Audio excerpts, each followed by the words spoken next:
예, 오늘은 고린도전서 10장 앞부분을 살펴보도록 하겠습니다. 먼저 그 전체적인 문맥을 이제 살펴보는 것이 이제 중요하거든요. 여러분이 고린도전서 8장에 가서 보시면 우상에게 바친 그 제물을 먹어야 되냐, 먹지 말아야 되느냐 이 이야기를 하면서 믿음이 강한 자가 믿음이 약한 그 성도들 실족하지 않도록 그렇게 참고 도와야 된다. 이렇게 이제 이야기를 하고 있습니다. 그러고 나서 이제 고린도전서 9장으로 다시 넘어가서 사도 바울이 자기가 교회에서 사례비를 받을 수 있음에도 불구하고 그리스도의 복음에 방해가 될까봐 이런 것들을 받지 않으면서 자기가 믿음이 강한 자로서 혹시라도 믿음이 약한 자가 실족하는 일이 생기지 않도록 하기 위해 나는 사례비를 받지 않는다 하고 자기의 그 사례를 이제 이야기하는 그 내용이 이제 9장에 나와 있습니다. 그 다음에 이제 10장에 가서는 10장 앞부분 1절부터 이제 13절, 그 다음에 뒷부분이 14절부터 33절이 나와 있는데 14절부터 33절은 우상숭배 얘기하는 거 또 얘기가 나오는 거예요. 그러니까 이거 전체적인 문맥이 이제 고린도전서 8장에서 우상에게 바친 그 제물 그 얘기하면서 강한 자가 약한 자를 위해 많이 참아야 된다. 그리고 9장에서는 자기 사례를 이제 이야기를 한 거예요. 그 다음에 10장의 앞부분 1절에서부터 그 13절에는 소위 강하다고 생각하는 사람들, 그러면서 구약에 있는 그런 사례들을 들어서 이런 사람들이 자기의 확신을 가지고 잘못 나가다가 멸망한 그런 사례가 있다. 이 얘기를 8장, 9장, 그 다음에 10장 앞부분까지 이야기하고 나서는 다시 이제 최종적으로 8장에서 하고자 한 얘기를 마무리를 지으려고 그러는 거예요.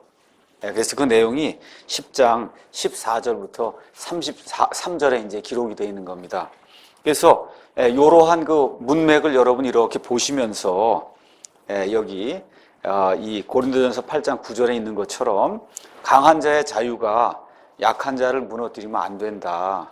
그래서 이러한 그 맥락을 가지고 고린도전서 10장도 이제 기록이 되면서 10장 후반부에선 고린도전서 8장에서 끝맺지 못했던 우상 숭배하는 그 이야기, 그거를 이제 끝마치는 그런 형식으로 10장이 이제 구성이 되어 있습니다. 자, 그래서 여기 10장 앞부분에서는 중요한 그 요절이라고 할까, 핵심 내용이 12절에 기록이 되어 있습니다. 그런즉 스스로 서 있는 줄로 생각하는 자는 넘어지지 않도록 주의할지니라. 상당히 그 뭐라 그럴까, 구절이 짧은데 굉장히 그 파워풀한 그런 구절이에요. 우리 목사라든지 특히 교사라든지 또 뭐 교회 오래 다녔다든지 뭐 이런 분들이 유의해서 들어야 될 그런 내용이 지금 여기 12절에 요약이 되어 있습니다. 그러니까 다시 8장, 9장, 10장에 이 세 장의 총 요약이 지금 여기 12절이라고 보시면 된다 그 얘기예요. 교회 안에서 스스로 서 있는 줄로 생각하는 자는 넘어지지 않도록 주의해라. 이렇게 지금 요절로 우리가 잡고 1절부터 시작을 해서 13절 그 정도까지 오늘 강해를 하는 걸로 그렇게 이제 생각을 해봤습니다. 먼저 여기 10장 1절 가서 보니까 또한 형제들아 나는 이것을 너희가 모르기를 원치 아니하노니 곧 우리 조상들이 다 구름 아래에 있고 모두 바다를 지나가며 모두가 구름과 바다 속에서 모세에게로 침례를 받고 모두가 같은 영적 음식을 먹으며 모두가 같은 영적 음료를 마셨느니라. 그들이 자기들을 따라가던 영적 반석으로부터 마셨는데 그 반석은 그리스도였느니라. 지금 이렇게 이야기하고 있습니다. 지금 여기 고린도 이 전서의 수신자가 누구예요? 고린도 교회 성도죠.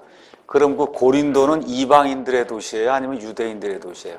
이방인들의 도시예요. 그렇죠? 그래서 사실은 이방인들이 그 안에 고린도라고 하는 그 도시에 있는 그 교회에 이방인들이 분명히 있음에도 불구하고 뭐라고 얘기하느냐? 우리 조상들이 그렇게 얘기하는 거예요. 우리 조상들이.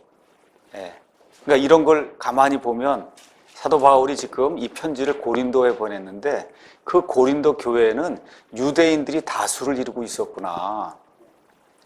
그 내용을 저와 여러분이 알 수가 있는 거예요. 그렇죠? 여기 다 거기가 이방인이면 거기다가 우리 조상들이 그렇게 얘기한다는 게 조금 맞지 않잖아요. 그렇죠? 근데 지금 우리 조상들이 그렇게 이야기하는 걸로 보니까 고린도 교회에는 유대인들이 상당히 많았구나. 그런 내용을 우리가 이제 미루어 짐작해 볼 수가 있습니다. 그리고 실질적으로 사도행전 18장에 가서 보시면 18장 거기에 7절 8절에 그가 거기를 떠나 하나님께 경배하던 유스도라 하는 어떤 사람의 집으로 들어갔는데 그의 집은 회당에 바싹 붙어 있었더라. 회당의 우두머리 치리자 그리스보가 자기의 온 집과 함께 주를 믿었으며 고린도 사람들 중에 많은 이들도 믿어 침례를 받았더라. 이렇게 얘기가 나오면서 11절 그가 1년 6개월 동안 고린도 교회에 머물면서 하나님의 말씀을 선포한 그런 내용이 나와 있고, 고린도전서 시작이 되면서 우리 형제 소스데네, 그 소스데네가 역시 또 유대인들의 회당의 치리자였다. 성경이 그렇게 기록하고 있어요. 그래서 여러 가지 그런 정황들로 봐서 아마 적어도 한 반 정도 이상은 유대인들이 고린도 교회 성도들이 아니었겠느냐, 이렇게 이제 이해를 해볼 수가 있습니다. 자, 그러면서 얘기하는 게 나는 너희가 이 점을 모르기를 원치 않는다. 너희가 이 점을 꼭 알았으면 한다. 우리 조상들이 다 구름 아래에 있고, 여기 나와 있는 구름은 여러분이 성막 세우는 거 제가 이제 히브리서 강의하면서 말씀드렸고, 그래서 둘째 해 첫째 달, 그 다음에 첫째 날에 광야에서 이제 성막을 세웠다. 이제 그렇게 성경이 기록하고 있고, 출애굽기 40장 가서 보니까 하나님의 영광이 이제 나타났는데 그게 낮에는 구름 기둥으로 밤에는 불 기둥으로, 특별히 성막이 있는 곳 그 위에는 구름이 있었다. 이렇게 지금 이야기를 하고 있습니다. 자, 그래서 그러한 그 구름, 이런 구름으로 이제 우리가 일단 볼 수 있고요. 그 다음에 모두 바다를 지나가며, 이 바다는 뭐 당연히 홍해가 되겠죠. 그렇죠? 그래서 모두가 구름과 바다 속에서 모세에게로 침례를 받았다. 그렇게 되면서 구름 아래, 아래에 있고 바다와 구름 속에서, 그래서 침례를 받았다. 지금 그렇게 이야기를 하고 있어요.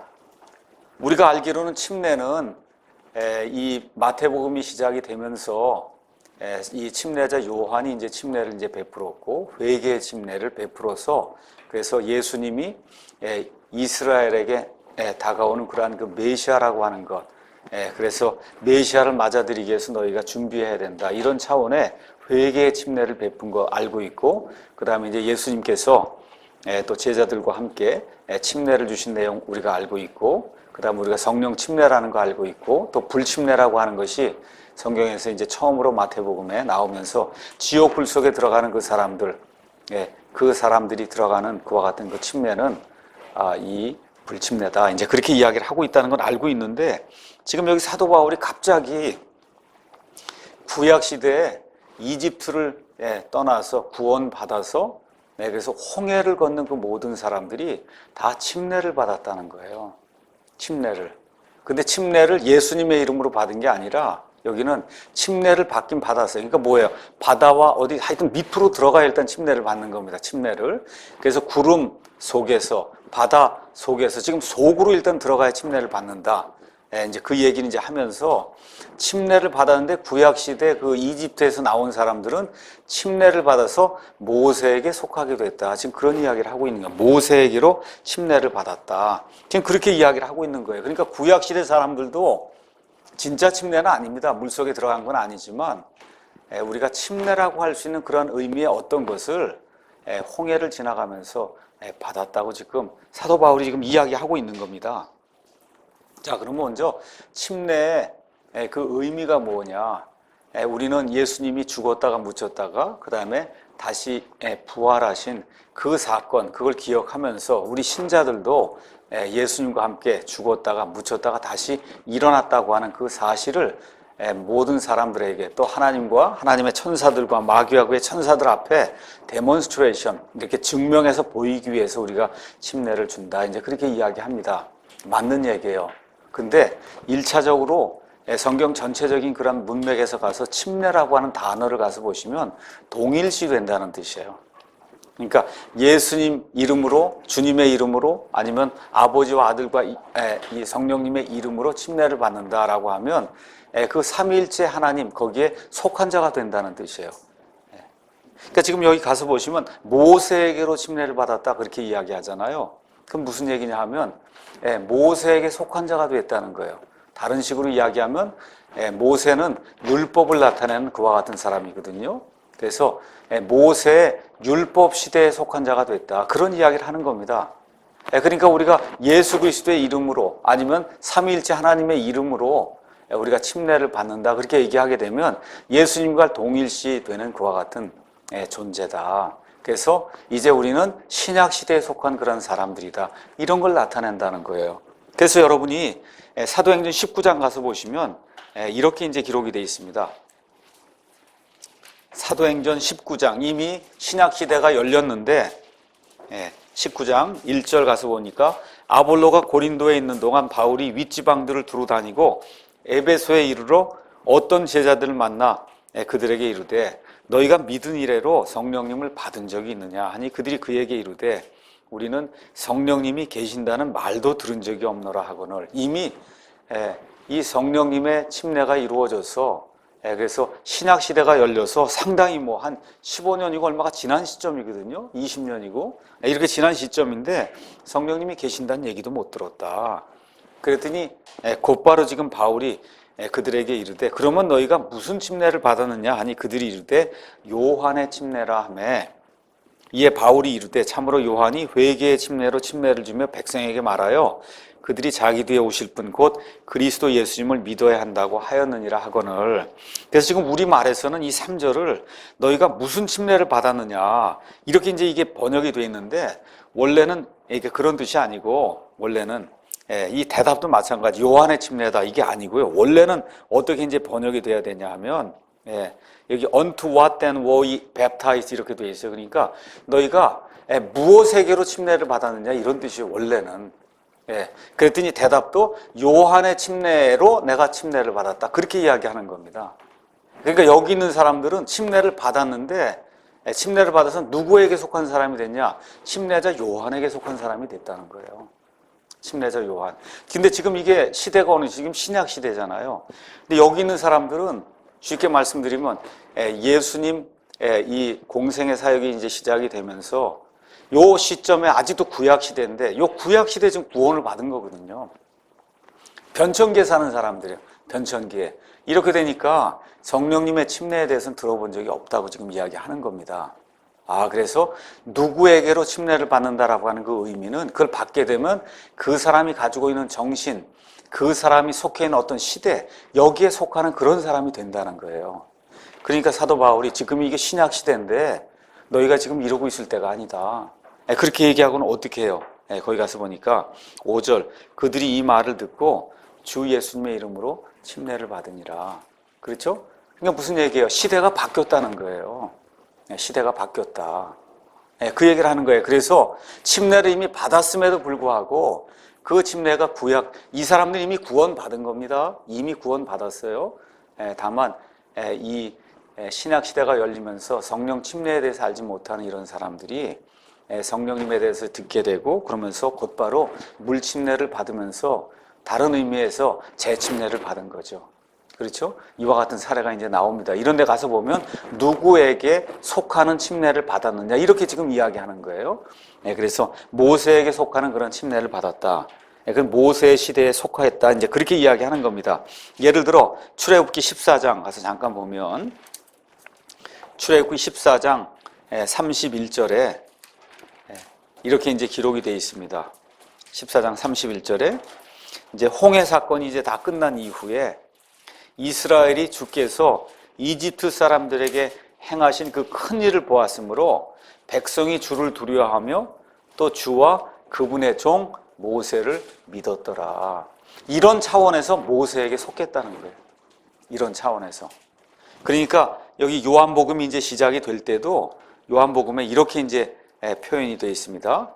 요한복음 1장에 가서 보시면 요한복음 1장 17절 여기 가서 보니까 이렇게 이제 표현돼. 제가 읽어보겠습니다. 이는 율법은 모세를 통해 주셨을 때 은혜와 진리는 예수 그리스도를 통해 왔기 때문이다. 그 얘기를 하면서 지금 사도 바울이 얘기하고 있는 것이 구약 시대 이 사람들이 어떠한 의미로? 예표의 그런 의미로 침례를 받았다는 거예요. 그래서 누구에게 속했냐? 모세에게 속해서 이 사람들은 율법 시대에 속한 사람들이 되었다. 예, 그 얘기를 하는 겁니다. 자, 그러면 한번 어떤 식의 그 침례를 받았는가? 출애굽기 14장 한번 가서 한번 다시 자세히 한번 살펴보겠습니다. 어떤 의미에서 침례라고 얘기했느냐? 14장 21절, 22절 가서 보니까 모세가 바다 위로 자기 손을 내밀매 주께서 강한 동풍으로 밤새도록 바다를 뒤로 물러가게 하시고 바다를 마른 땅에 되게 하시며 물들을 나누시니 이스라엘 자손이 바다 한가운데로 들어가 마른 땅 위로 걸어갔고 물들은 그들의 오른쪽과 왼쪽에서 그들을 위해 벽이 되었더라. 29절 30절 가서 보니까 그러나 이스라엘 자손은 바다 한가운데서 마른 땅 위로 걸어갔고 물들은 그들의 오른쪽과 왼쪽에서 그들을 위해 벽이 되었더라. 이렇게 지금 기록이 되어 있어요. 그러니까 이 속으로 이제 들어간 거 사실이죠. 근데 물이 이제 갈라지면서 바다를 마른 땅 위로 걸어가면서 말 그대로 이 양옆에 엄청난 규모의 물벽이 이제 세워졌고, 물벽이 세워지니까 자연히 뭐 물도 튀기고 뭐 다 그렇게 되지 않았겠습니까? 이와 같은 거를 지금 여기 사도 바울이 이제 언급을 지금 하고 있는 겁니다. 그래서 중요한 내용은 뭐냐? 이스라엘 백성이 어쨌든 침례를 받았자 그러잖아요. 영적인 의미에서 침례를 받았어요. 중요한 내용은 뭐냐? 구원받은 뒤에 침례를 받는다는 거예요. 이스라엘 백성은 이미 이집트를 떠나면서 구원받았거든요. 어린 양의 피로 구원받은 다음에 침례를 받는다는 거예요. 구약이나 신약이나 똑같다는 겁니다. 그리고 어디 밑으로 들어가야 된다는 거예요. 이 들어가는 이 과정이 뭘 이야기하는 거냐?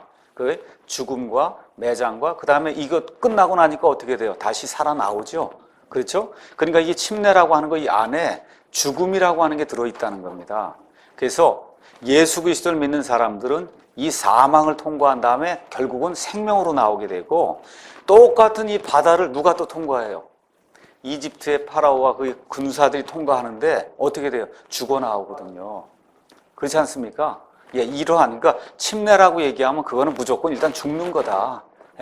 이 얘기를 지금 하고 있는 거다. 그래서 구약이든 신약이든 어찌됐든 구원받은 다음에 침례가 이제 이루어지는 거고, 그 다음에 이 침례는 사망을 나타내서 모 속으로 쑥 들어갔다가 하나님의 은혜를 입은 사람은 살아서 나오는 거고, 그렇지 못한 사람은 죽어서 나오는 거다.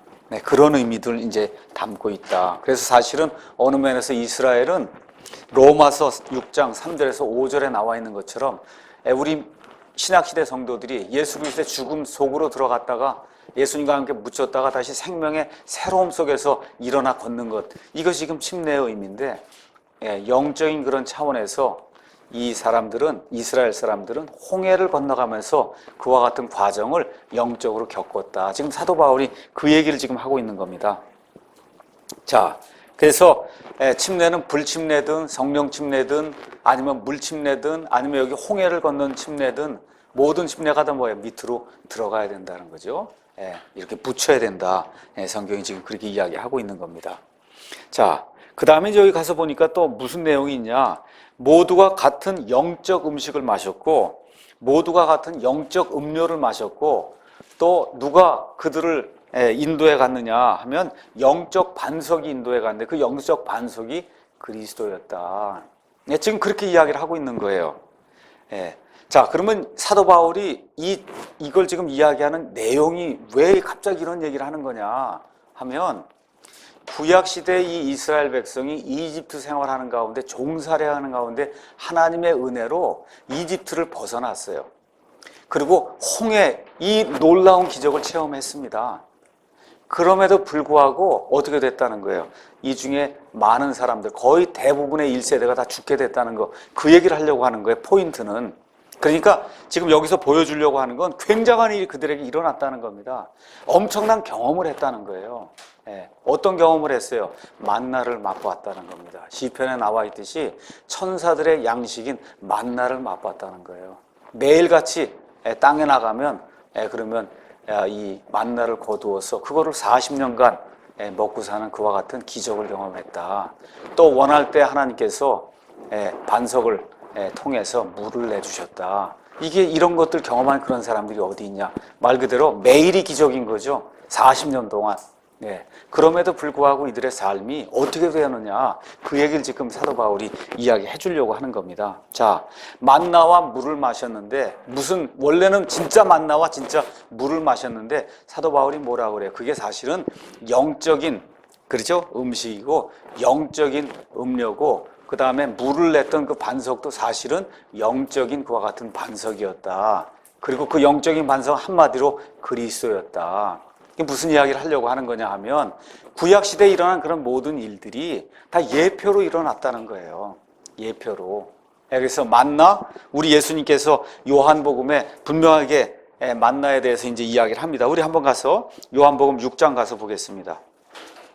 요한복음 6장 31절에서 32절 가서 보시면, 그러면 이스라엘 백성이 먹었던 만나가 나옵니다. 기록된 바 그가 그들에게 하늘로부터 빵을 주어 먹게 하였도다 한 것 같이 우리 조상들은 사막에서 만나를 먹었나이다 하고, 모세가 만나를 준 걸로 이스라엘 백성은 생각하고 있었던 거예요, 유대인들이.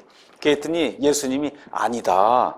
32절에 그때 예수님께서 그들에게 이르시되 진실로 진실로 내가 너에게 이르노니 모세가 너희에게 하늘로부터 그 빵을 주지 아니하였느니라. 오직 내 아버지께서 너희에게 하늘로부터 참빵을 주신다. 물론 모세로부터 받은 거 사실인데 사실은 하나님이 주셨다는 거예요. 하나님이 주신 목적이 뭐냐? 이거는 예표고 앞으로 실체가 온다는 거예요. 그 실체인 참빵을 하나님이 또 주신다. 그 얘기하면서 33절, 하나님의 빵은 하늘로부터 내려와 세상에 생명을 주는 잔이라. 누구예요? 사람이라는 거예요. 그렇죠?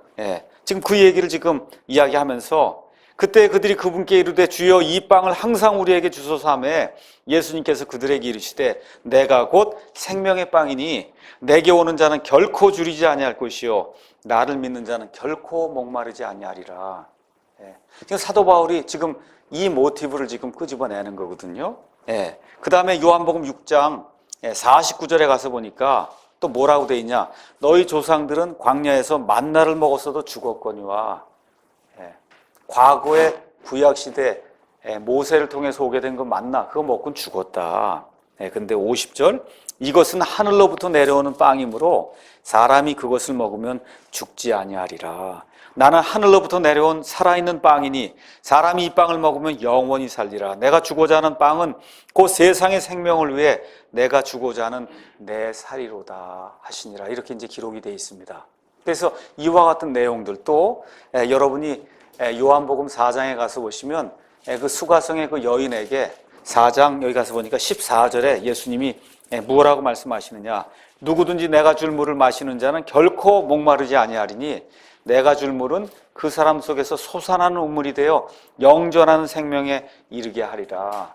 그래서 이 사도 요한을 통해서 요한복음을 기록하게 하시면서 하나님이 주시는 어떤 그 모티브는 구약시대 이 광야 생활하는 그 이스라엘 백성이 그 먹었던 만나, 그 다음에 이 거기 먹었던 그런 물들, 이런 것들이 예수님을 가리키는 거다. 지금 그러한 걸 지금 표현해주고 있는 거거든요. 자, 그래서 여기 가서 보니까 또 반석이 나오는데, 반석에서 물이 나게 된 그런 사건이 성경에 2번 나옵니다. 출애굽기 17장 6절에 한 번 나오고 민수기 20장 8절에서 13절에 나옵니다.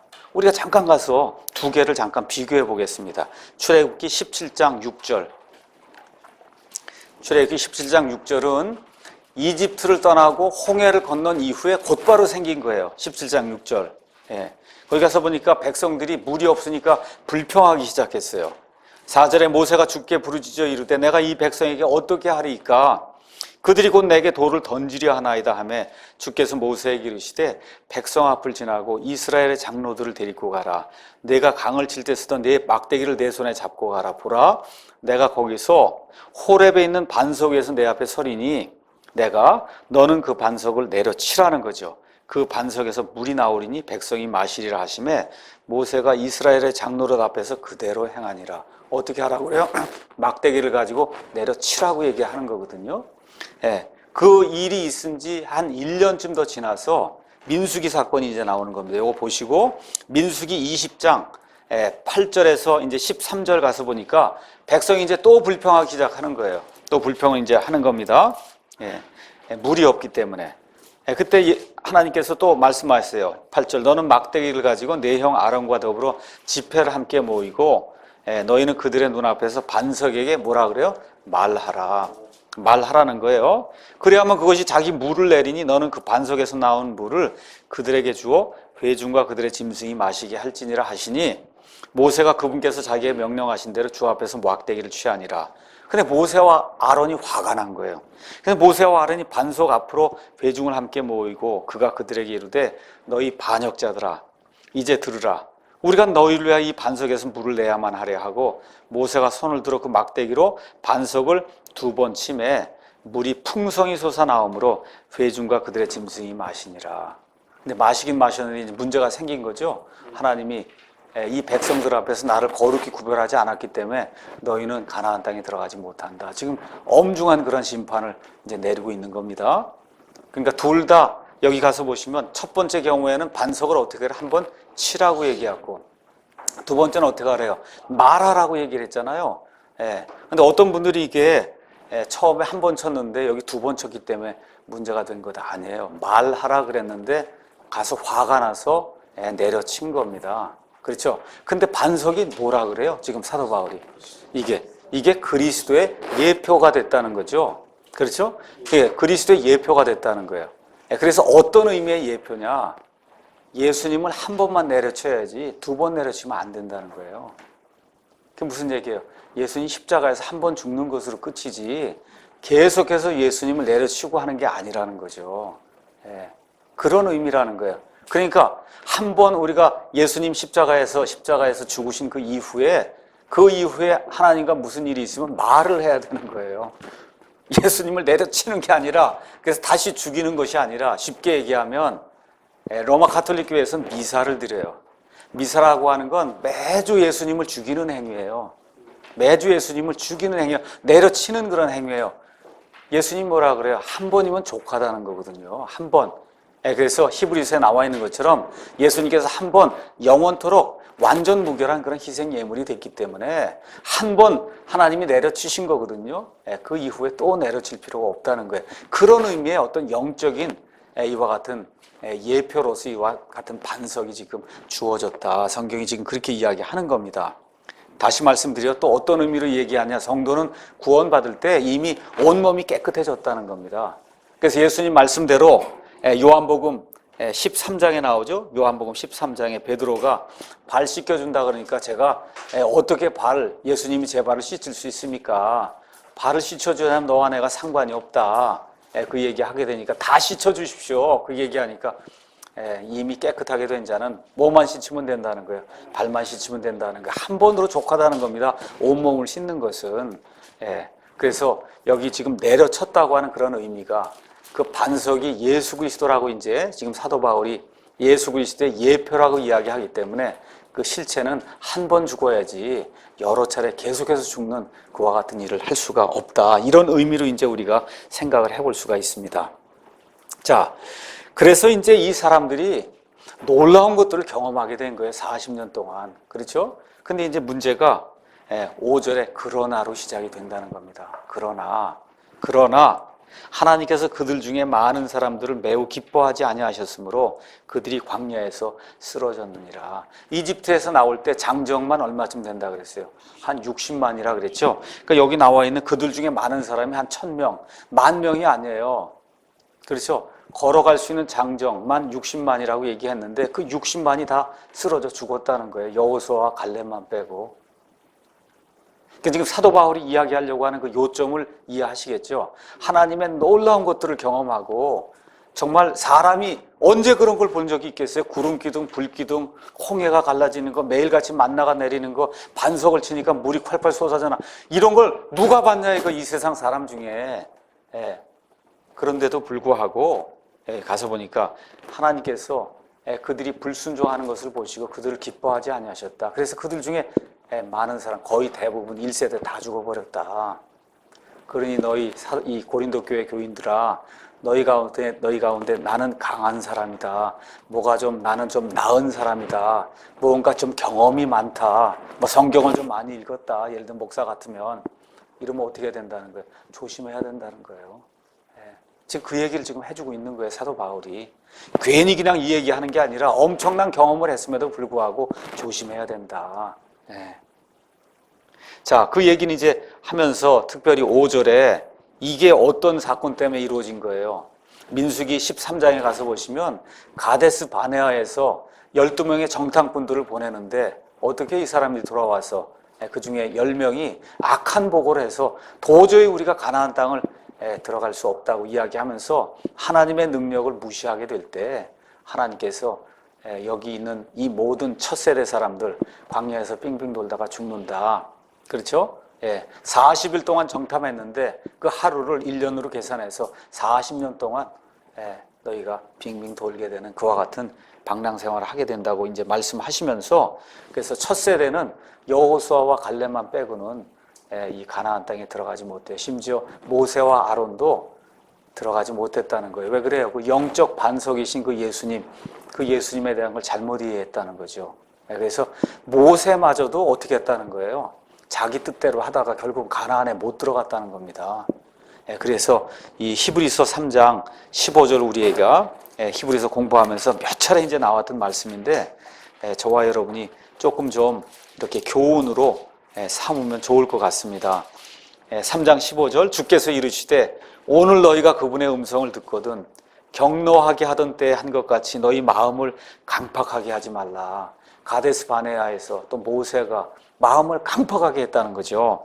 빡딱하게 했다는 거예요. 이는 어떤 자들이 듣고 격노하게 하였기 때문이라. 그러나 모세로 말미암아 이집트에서 나온 모든 자가 그리하지는 아니하였느니라. 몇 사람은 안 그랬다는 거예요. 여호수아와 갈렙처럼. 그러면 40년 동안 그분께서 누구로 인해 근심하셨느냐? 죄를 지어 사체가 광야에 쓰러진 자들이 아니냐. 또 그분께서 누구에게 맹세하사 그들이 자신의 안식에 들어오지 못하리라고 하시느냐. 오직 믿지 아니한 자들이 아니냐. 이 가데스 바네아에서 이 정탐하면서 하나님의 말씀 믿지 아니한 그 모든 자들, 그게 결국 누구예요? 첫 세대가 다 그랬다는 거거든요. 몇 사람 빼고는. 이 사람들이 구원은 받았지만 가나안의 안식, 보상의 안식은 받지 못했다. 지금 바울이 그 얘기를 지금 이야기하면서 너희가 조심해야 된다. 그래서 6절에 이제 이런 이들이 우리의 본보기가 되었으니 이것은 그들이 탐한 것 같이 우리도 악한 것들을 탐하지 아니하게 하려 함이라. 여기 우리는 누구예요? 신약시대 성도들이죠. 그렇죠? 똑같은 말씀이 11절은 이렇게 기록이 됐어요. 이제 이 모든 일은 그들에게 본보기가 됐다는 거예요. 그들은 누구예요? 구약시대 성도들.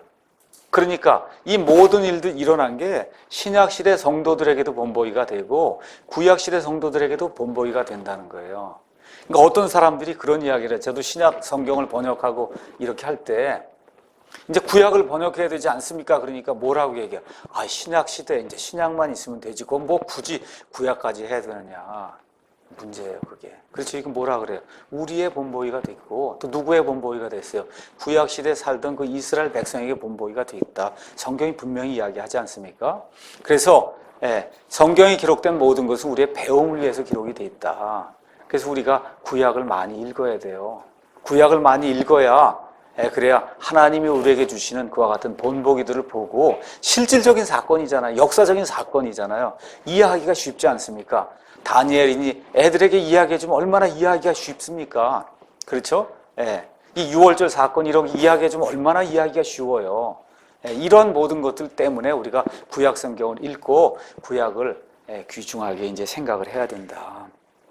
자, 그럼 이스라엘 민족이 탐욕하다가 그러다가 이제 많이 죽었다고 하는 그 이야기가 민수기 11장에 나와요. 민수기 11장. 어떻게 했느냐. 한번 말이니까 이 사람들이 하는 말이니까 또 사실 이 말이 우리의 말이에요. 그래서 이들이 뭘 하고 탐욕을 부렸는가 한번 그냥 읽어보는 것도 좋을 것 같아서 읽습니다. 제가 11장 4절 5절. 그들 가운데 섞여 사는 무리가 탐욕에 빠짐에 이스라엘 자손도 다시 울며 이르되 누가 우리에게 고기를 주어 먹게 할까? 우리가 이집트에서 마음대로 먹던 물고기와 오이와 수박과 부추와 양파와 마늘을 우리가 기억하거니와 이제는 우리의 혼이 메마르고 이 만나 외에는 우리 눈앞에 아무것도 없도다 하니라. 지금 그렇게 이야기하는 거예요. 그러니까 저와 여러분이 이러한 거 과거의 세상에 살 때 그 누리던 그런 것들 믿음 생활을 하다 보니까 안 되거든요. 그렇잖아요. 과거에 그때가 참 얼마나 좋았던가 이렇게 생각하면서 어떻게 해요? 불평하니까 하나님이 어떻게 해요? 메추라기를 보내주시지 않습니까? 그렇죠. 그 메추라기 보내는 내용이 31절에 있어요. 그래서 메추라기가 오는데 메추라기가 와서 이제 지면에 쌓였는데 2큐빗쯤 쌓였다니까 1큐빗이 한 0.45m니까 한 근한 1m 정도 메추라기가 죽어서 쌓인 거예요. 엄청나. 한번 먹고 니들 마음껏 해봐라. 그러니까 이 백성이 그 다음 가서 일어나 온 낮과 온 밤에 그리고 그 다음날에도 온종일 메추라기를 모았다는 거예요. 그렇죠? 그래서 엄청나게 모아 놓은 겁니다. 그리고 진영 사방에 그걸 다 널리 펼쳐놨어요. 32절에. 근데 고기, 먹고 났는데 고기가 아직 그들의 이빨 사이에, 이 사이에 있어 그들이 씹기도 전에 주의 진노가 백성을 향해 타올라 주께서 매우 큰 재앙으로 백성을 치셨으므로 그가 그곳의 이름을 기브롯 핫다와라 하였으니 이들은 그들이 탐욕을 낸 백성을 거기 묻었기 때문이라. 특별히 뭐 다 그런 건 아니겠지만 특별히 이런 문제로 탐욕을 내던 자들이 메추라기 먹자마자 죽었다는 거예요. 이 이빨 사이에서 메추라기가 다 빠져나가기도 전에 주의 진노가 일어나서 이 탐욕 부린 자들 다 죽였다. 지금 그 이야기를 사도 바울이 이제 이야기하는 거예요. 그러니까 유대인들이니까 구약을 잘 알고 있으니까 그렇죠. 이런 내용 얘기하면 요건 기브롯 핫다와 사건이구나. 이제 이해할 수 있는 겁니다. 7절 그들 중에 어떤 자들과 같이 너희는 우상 숭배자가 되지 말라. 이것은 기록된 바 백성이 앉아서 먹고 마시며 일어나서 뛰놀더라 함과 같으니라. 이 내용은 출애굽기 32장 1절에서 6절에 나오는 말씀이에요. 모세가 십계명을 받으러 시내산에 올라가서 40일 동안 있다가 내려오는 것이 늦어지니까 백성이 아론을 위협해갖고 그래서 뭘 만들어요? 금송아지를 만들었잖아요. 그러면 어떻게 거기서 뛰어놀고 하는 그런 일이 있지 않았습니까? 그렇죠? 이런 일들을 하게 될 때 많은 사람들에게 하나님의 심판이 임했다는 그런 사실을 우리가 이제 알 수가 있습니다. 8절 그들 중에 어떤 자들이 음행하다가 하루에 2만 3천 명이 쓰러졌으니 우리는 그들과 같이 음행하지 말자. 이것은 이제 발람 사건이 끝난 이후에 발람이 이스라엘 백성에게 올무를 놔갖고 그래서 모압 여인들과 이스라엘 백성이 간음하는 그와 같은 사건이 민수기 25장에 기록이 되어 있습니다. 가서 하나 여러분이 보셔야 될 게 있어서 민수기 잠깐 보겠습니다. 민수기 25장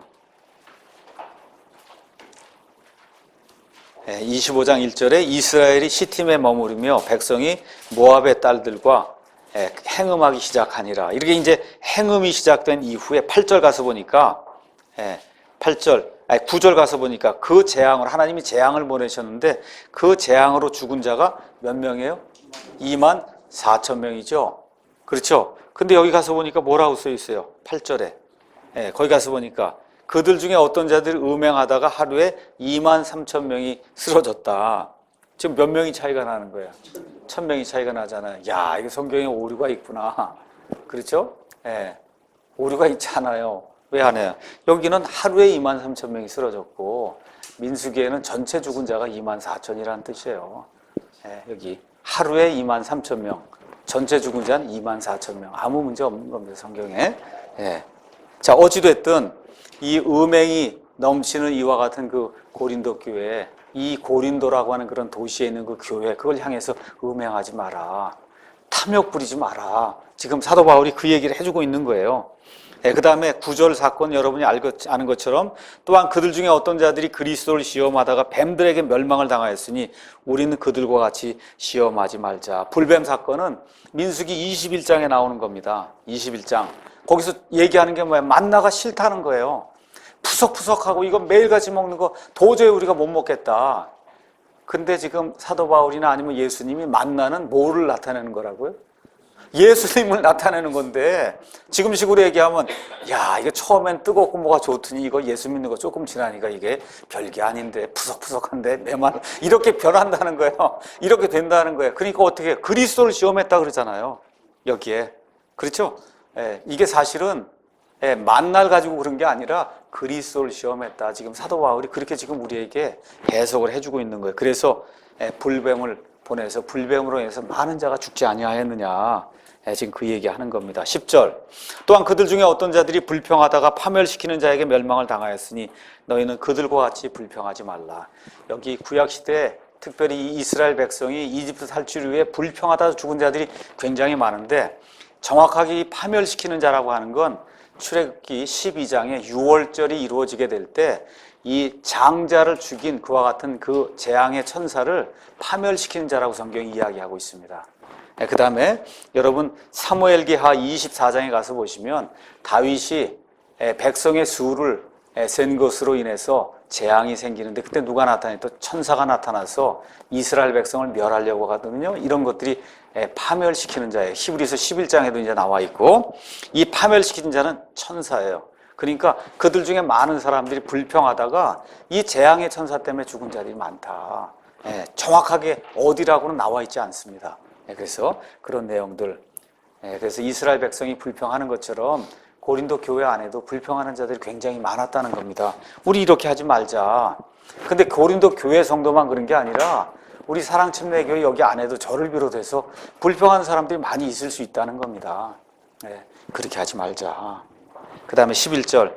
이제 이 모든 일은 그들에게 본복이 일어났으며 또 그것들은 세상의 끝을 만난 우리를 훈계하기 위해 기록되었느니라. 다시 한번 이야기하는 겁니다. 이 모든 일은 그들에게, 남아있던 그 구약시대 그 이스라엘에게 본보기를 하나님이 주신 것이고, 또 특별히 말세를 만난, 세상의 끝을 만난 우리를 훈계하기 위해서 기록이 되었다. 이걸 보니까 사도 바울이 이미 자기가 세상 끝에 와 있구나 이렇게 생각하면서 이 서신을 지은 걸, 기록한 걸 여러분 이해하시겠죠? 그러니까 그때나 지금이나 세상의 말세로 보시면 우리가 이런 거 보면서 탐욕을 부리면 안 되겠다, 우상 숭배하면 안 되겠다, 음행하면 안 되겠다, 불평하면 안 되겠다, 이런 것들을 우리가 이제 느끼고 그렇게 이제 해야 된다는 거죠. 그래서 12절 나오는 거예요. 그런즉 스스로 서 있는 줄로 생각하는 자는 넘어지지 않도록 주의할지니라. 이 앞에 있는 자들이 왜 다 이렇게 됐냐? 스스로 서 있는 줄로 생각하다가 하나님이 그래도 우리를 사랑하시니까 뭐 이집트에서 우리를 구원하시고 홍해를 건너게 하시고 빵도 내려주시고 이러면서 우리가 뭘 해서 이런 걸로 착각했다는 거죠. 구원은 받았음에도 불구하고 그렇게 착각했다는 겁니다. 그래서 내가 하나님의 사랑 안에 있지 않냐, 하나님의 그 지식에 내가 풍성하지 않냐, 그렇기 때문에 나는 모든 것에서 안전하다 이렇게 느끼는 자들이 사실 조심해야 된다는 거예요. 조심해야 된다. 근데 어떤 분들은 여기 있는 12절을 또 인용해서 그러면 이렇게 멸망당한 이 사람들 이게 구원을 잃어버린 게 아니냐. 구원 잃어버린 거 절대 아니죠. 이해하시죠? 이 이집트를 떠날 때 이미 예수 그리스도의 피로, 어린 양의 피로 이미 구원을 받은 겁니다.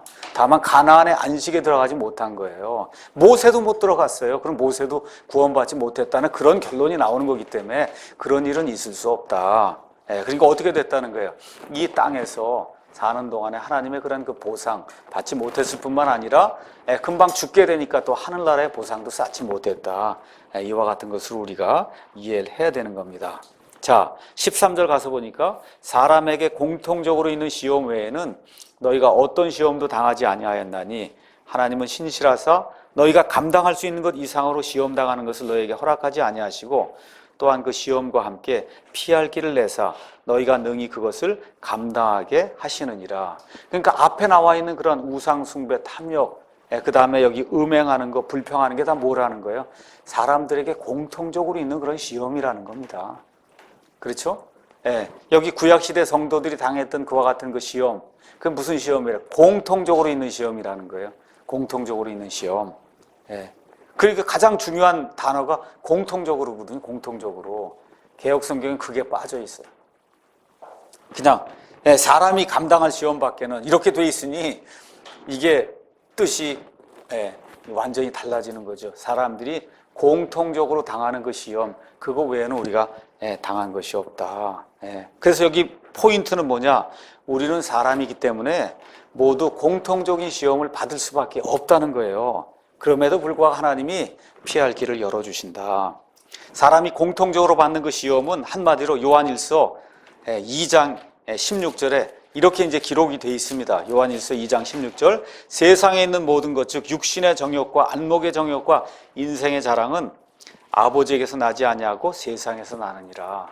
마귀가 이브를 유혹할 때, 그 선악과를 가지고 유혹할 때도 이 세 가지예요. 육신의 정욕, 안목의 정욕, 인생의 자랑. 그 이후에 둘째 아들 예수님이 왔을 때 마태복음 4장에서 마귀가 들고 나온 것도 여기 있는 세 가지예요. 육신의 정욕, 안목의 정욕, 그 다음에 인생의 자랑. 이 모든 것이 결국은 뭐로 나타나? 여기 나와 있는 음행, 그렇죠? 불평하는 거, 그 다음에 여기 우상 숭배하는 거, 이런 모든 것들로 나타난다는 겁니다. 그래서 어떤 분이 그렇게 이야기를 해요. 남자들에게 가장 큰 공통적인 시험은 자기가 잘못하고도 남을 비난하는 이런 거다. 거기에 가장 대표적인 사람이 가인이다. 그러니까 이 땅에 처음 태어난 사람이 가인이에요. 아담과 이브는 태어나지 않았습니다. 그래서 창조가 된 거예요. 처음 태어난 사람이 가인인데 그 가인을 보면 알 수 있다는 거예요. 모든 문제를 다 자기 걸로 보지 않고 아벨의 걸로 본다는 겁니다. 그 다음에 여자들의 가장 큰 공통시험은 입을 열어서 자꾸 이것저것 사람들에게 수다를 이제 떨면서 아닌 거를 자꾸 전하는 그런 일들 많이 한다. 영어로는 그거를 비지바디라고 그랬어요.